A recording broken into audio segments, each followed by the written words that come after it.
Good morning, everyone. This is Midday Bell, where we deliver actionable insights, expert interviews, and real-time market updates to help you and myself invest smarter.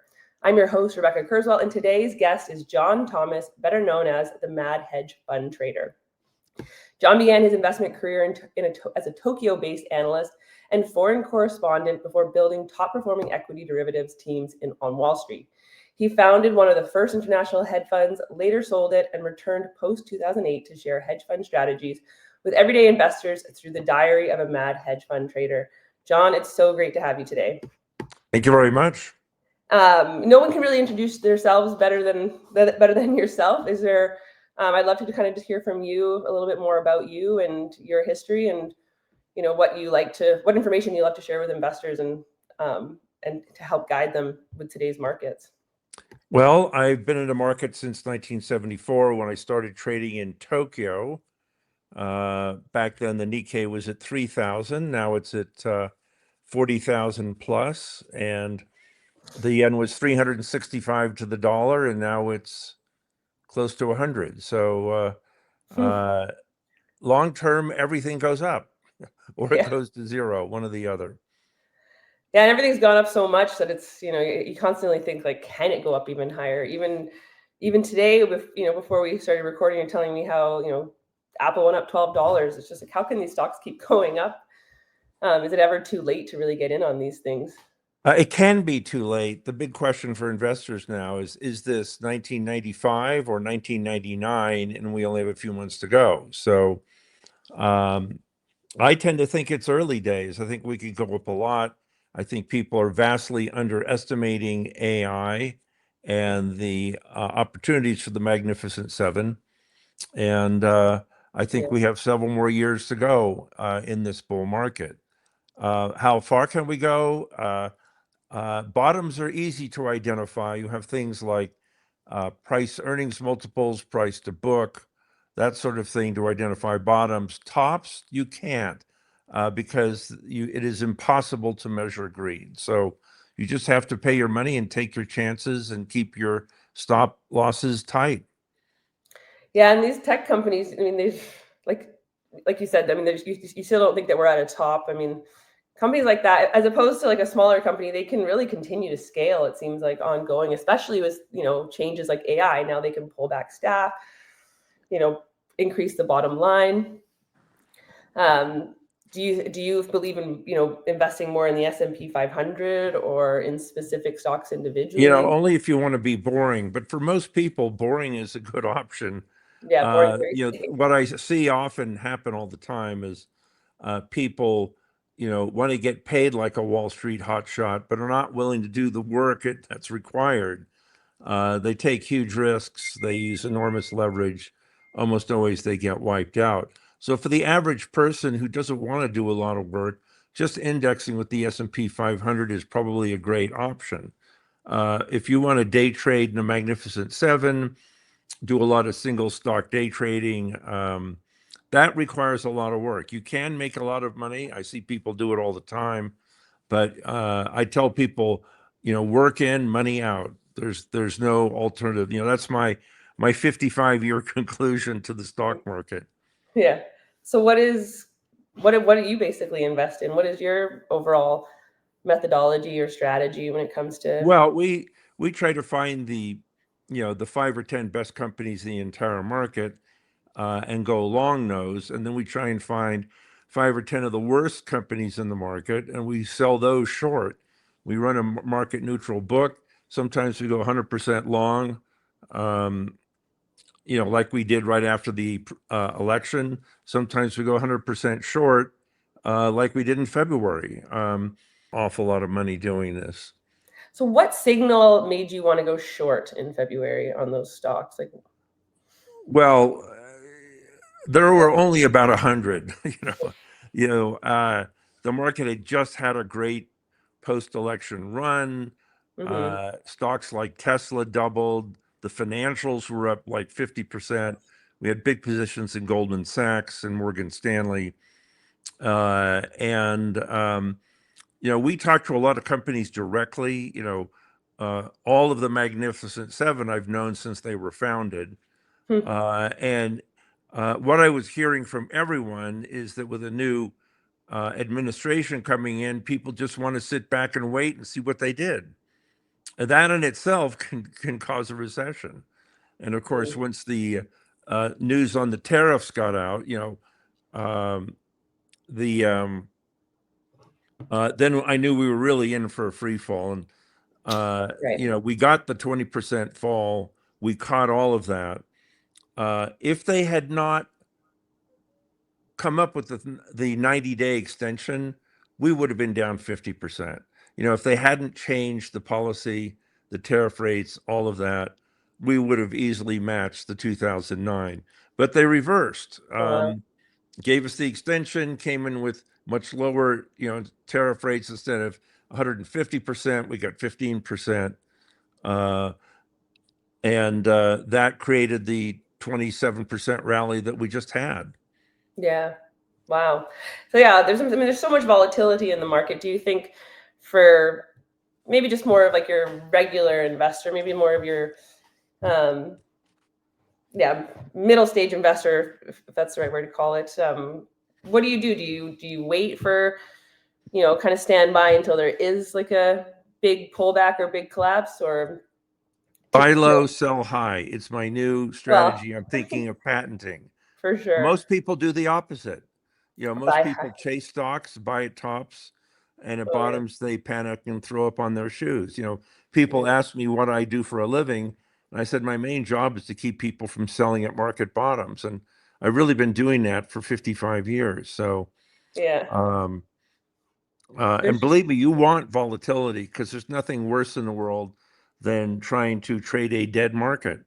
yeah. Where the volatility index is at 14, 13. Yeah. In the late 90s, the VIX got down to 9, and long-term capital management was shorting it like crazy at 9. Then they Yeah. went bankrupt, and VIX went up to 40 and stayed there for 2 years. Yeah. And there's just always, I mean, even the last couple of years, I mean, it's always volatile, but yeah, there's always some kind of news things that comes out and causes the market to pull back. And I remember wasn't there like something in Japan that happened too, and where everyone was investing there because they had negative rates, and then that caused the market to come back. Well, It's I do the heavy lifting for you. All you have to do is, hit buy or sell on your computer. I mean, it's definitely high pressure. You want to make decisions so quickly. So yeah, it's not idiot proofing it. It's just like, yeah, kind of relieving a lot of the stress and anxiety that comes along with picking stocks and Some investing. people just are not good at math. We Yeah. do all the math for you. That's awesome.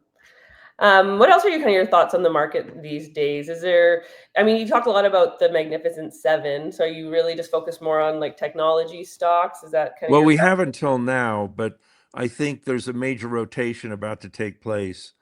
I think we may get some sideways action in tech for a while as the market moves over to interest rate sensitive stocks. Because guess what? Interest rates are going to fall. If they don't fall in September, they'll fall in December. If they don't fall in December, they'll fall by May at the latest when we get a new Fed governor. So the interest rate plays are in play now. So you want to be looking at bonds, the home builders like right? DHI, Lennar, KBH. You That's want to interesting. buy the downstream real estate plays like Mohawk Carpet, Sherwin-Williams. If we get back into real estate flipping, or break the logjam of houses that are on the market now, Yeah, lower interest rates will trigger all of that. And there's literally, 100 companies out there that are great interest rate plays. yeah, REITs are another one. CCJ is one of our favorite stocks. yeah. Um, Like a Home and Depot, or these stocks, all of these things are just completely bombed out. You have Home Depot and Lowe's is another, the remodel sector of the market. right? So they're all cheap. Huh, Um, that's so interesting. they're trading at about a fifth of the valuations of the Magnificent Seven. It's a great low risk entry play for the market right now. Yeah, it's just such a good. You just really got to have an understanding of the world and be paying attention and reading the news. And but obviously, if someone can just follow yours, they can kind of cut all that stuff out. Yeah, I guess. I do research 12 hours a day, 7 days a week. I Yeah, love every minute of it. And yeah, that all gets distilled down to a daily newsletter, which we send out to our customers 5 days a week. And what would you say if, for the average investor, just kind of help manage risk? I think you talked about making sure you have a stop loss, setting that kind of stuff for. Well, everybody needs a good discipline to make money in this market. You do Mhm. it for a long time, it becomes second thought. If you're brand new, this is the hard part of the job. Yeah. But yeah, always maintain a stop loss strategy. No one's right 100% of the time. Nobody Yeah. can predict black swans. Yeah. Do you have like a take your profits rule? Like if you're up 20%, or what do you Well, do? we tend to do a lot of options and option spreads, so we always run those to 100% of profit into the expiration. We have 4 positions expiring at the option expiration next week on August 15th, and we'll make a 15 to 20% on each position. Amazing. Very fascinating because yeah, everyone I speak to, everyone's got a different strategy, and you just gotta kind of pick what you resonate with. And Well, I'll obviously tell what you you what our positions are. We're yeah. short the S&P 500, short Tesla, we're long Nvidia, and we're long Freeport McMoran, the copper play. Okay. Yeah, what is your thought on like resources? I guess Well, obviously. long term, we're at the very beginning of a major bull market. Copper is our favorite because you have to triple the size of the grid just to accommodate current AI investment.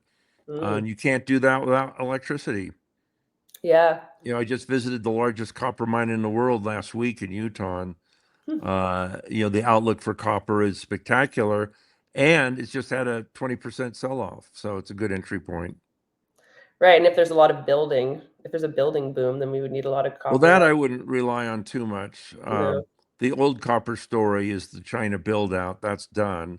Yeah. They overbuilt in China. Um, no, it's the grid story. Yeah. Um, you need copper for wires, very Yeah. simple, and you need copper for EVs, and we're making about 2 million EVs a year now. Each EV needs about 200 pounds of copper.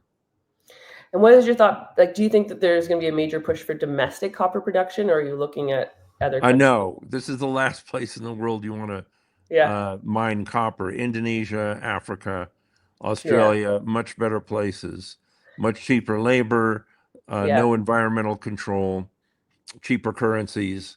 Yeah. Um, that's where you want to go.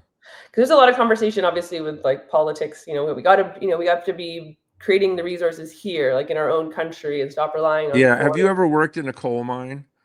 I have not. I've visited, It's not something you want to do. I don't recall. there's a lot of coal I have miners to in the keep States, shifting isn't because the sun is moving it? across me. But no, you don't. That's something do you want to pay $70 an hour to mine coal here, or do you want to pay seven to Yeah. mine it in, Australia or China or anywhere else? Yeah. Fair enough. Fair enough. Yeah. I mean, You know, you I'll keep the $70 an hour job or the $700 an hour job, yeah. and you can have the $7. Thank you very much. Yeah. It would be a very challenging job. And is there even enough resource here in America or Canada to even? I mean, Canada Well, maybe. there's always enough resources everywhere. The question is, at what cost can you Yeah. extract it? I mean, we have, rare earths are anything but rare. You can dig them out in your backyard. Uh, but, China has $7 a day, wage costs for miners. So Yeah.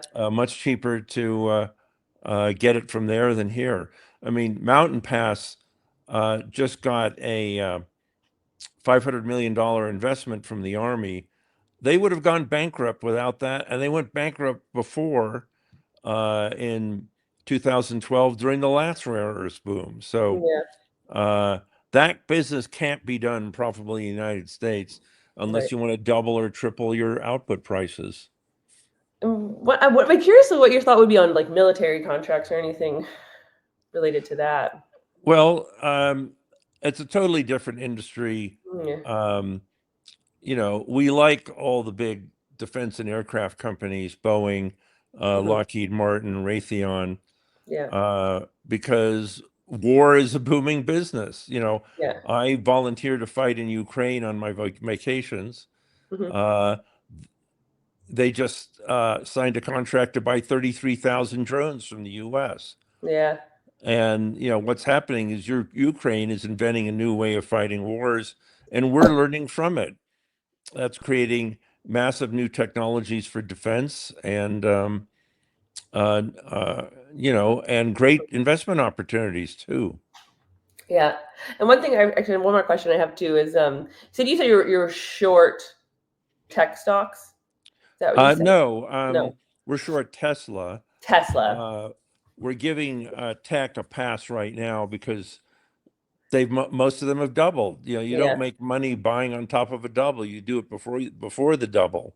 Yeah. But all the interest sensitives, they all have doubles in them, which are Yeah. just begging to happen. They've already started, in fact.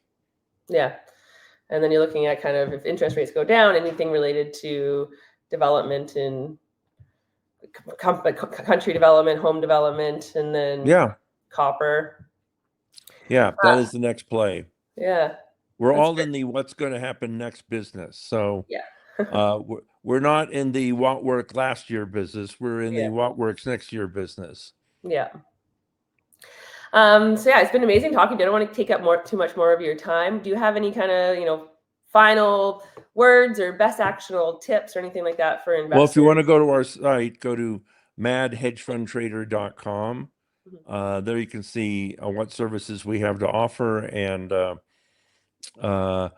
get some of our free research. Amazing. I love that. And I'm just curious too, how do you start each morning? What time are you waking up and getting ready for the markets? Well, I And never really go to sleep. I go to bed at 9. I get up at like 3 to Oh check yeah. how the markets are trading in Asia. Then I get back up at 5 or 6 to see what the pre-market is trading. Yeah. And the night before, I made a list of orders that I want to get into the market at the opening the next day. As soon as Yeah. the market opens, bang, I'm in there executing all those orders. And then I just go start doing research for the day. Yeah.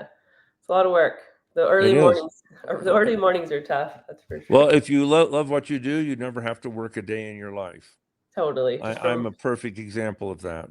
yeah, looks very nice on the couch at home. Yeah. Doesn't look so bad. And right out the window, I can see Lake Tahoe, and it's a beautiful day. And when the Yeah. market closes at 1 on the West Coast, Oh, I yeah. go out and do a 5 or 10 mile hike in the Sierras, Yeah, you get the whole and day think of still. new ideas. Yeah. I love that. I'd love to be on a hike with you, listening to what your ideas are. That Hey, sounds it's only a 2-hour flight from where you are. yeah. Come on down. Yeah, I've Always never looking been for mountain climbing partners. yeah, I've never They been to tend Lake to have Tahoe. short lifespans. Yeah. It's obviously quite amazing and beautiful down there from what I hear. I don't have to outrun the bear. I only have to outrun you. Yeah, I'm a very fast runner, so I will Oh, well, challenge you. maybe I should withdraw that offer then. Yeah, I'm a sprinter. Yeah. Well, thank you so much, John. It was so nice to have your time, and I learned a lot from speaking with you. And I hope that any investors watching this also learn a ton. I think that they will, and I really We'll appreciate your see you time. at madhedgefundtrader.com. I would love that. Yeah. See you soon. Thank you so much. Thank you. Bye.